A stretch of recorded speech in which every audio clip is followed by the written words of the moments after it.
खेती करता आ रहा है। खेती बाड़ी प्राचीन काल से चली आ रही है। कोई जानता भी है कि चावल का एक दाना तैयार होने में कितना समय लगता है? नहीं जानता। 120 दिन 120 दिन तक जब एक किसान का पसीना उस धान के खेत की मिट्टी में बूंद बूंद मिलता है, तब जाकर अन्न पैदा होता है। और ये भी बता दूं कि हमारे देश में खाना बर्बाद नहीं किया जाता। अगर वही देश किसानों को बर्बाद होता देखता रहे तो फिर हम किसके पास जाएंगे? खाना खिलाने वाले से कहा जाता है अन्नदाता सुखी भवतु। ये अन्नदाता है कौन? खाना पकाने वाला या परोसने वाला नहीं है, अन्न उगाने वाला है। और ये खेती जैसा उपहार ईश्वर ने हमें दिया है। सेल फोन के बिना हम जिंदा रह सकते हैं, टीवी और एसी के बिना भी हम लोग जिंदा रह सकते हैं।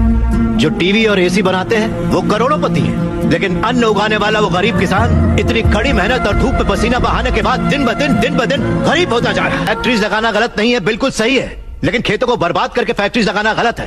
इस देश में कितनी ही बंजर जमीनें हैं, कितनी ही पथरीले जमीनें हैं। क्यों? क्योंकि वहाँ पर पानी नहीं है, इसीलिए खेती करने में इतनी परेशानी उठानी पड़ती है। जरा सोच कर जवाब दीजिए कि किसान पानी लेने कहाँ जाएगा? इस देश में पिछले 10 साल में 1,71,105 से ज्यादा किसान आत्महत्या कर चुके हैं। उसमें से 25,000 से ज्यादा किसान तो इसी इलाके में रहते थे। हर आधे घंटे में एक किसान आत्महत्या कर रहा है, ये जानते हैं क्या आप? लेकिन सच्चाई यही है, जहाँ मौत इतनी सस्ती है वो देश कभी आगे नहीं बढ़ेगा सर। तकरीबन 10 लाख से ज्यादा किसान अपना पेट पालने के लिए गांव छोड़कर शहर में मजदूरी करने आ जाता है। जो हमारे देश की रीढ़ की हड्डी है वो बिल्डिंगों में चौकीदारी करता है। जो किसान हमारा भगवान है, अन्नदाता कहलाता है, वही मंदिरों के सामने भीख मांगता फिर रहा है। वादों पर मत जाइए, जमीन पर आ जाइए। एक कॉर्पोरेट में काम करने वाला हजारों करोड़ का उधार लेकर विदेश भाग गया और वहाँ बैठकर विदेशी शराब पी रहा है। सिर्फ 5 या 10 हजार उधार लेने वाला किसान जहर पीकर अपनी जमीन पर जान दे रहा है। इन कॉर्पोरेट्स की काली करतूतों की वजह से हमारी हरियाली जली जा रही है। खेत सींचने वाली नदियां फैक्ट्री से निकलने वाले गंदे पानी से जहरीली होती जा रही हैं। ये मल्टीनेशनल कंपनीज की मशीनें हमारी खेती वाली जमीन पर कब्जा करके उन्हें खत्म करती जा रही हैं। पर ये दिखाई नहीं देता। इन फैक्ट्रीज की बात कर रहे हैं आप। सारे हेल्दी फूड्स में मिलावट करके ये उसे बर्बाद करते जा रहे हैं। अंडे को शैम्पू में, गाजर को क्रीम में, सोया को साबुन में। 2 रुपए का अंडा 10 रुपए में, 10 रुपए का गाजर 100 रुपए में खरीद रहा है ये कॉर्पोरेट वर्ल्ड। इस रेट पर क्या कोई गरीब खरीद पाएगा? फिर भी ये पैसा किसान या गरीब तक कभी नहीं पहुंच पाता, क्योंकि बिचौलिए ले जाते हैं। ये बिचौलिया धीरे धीरे और अमीर होता जाता है।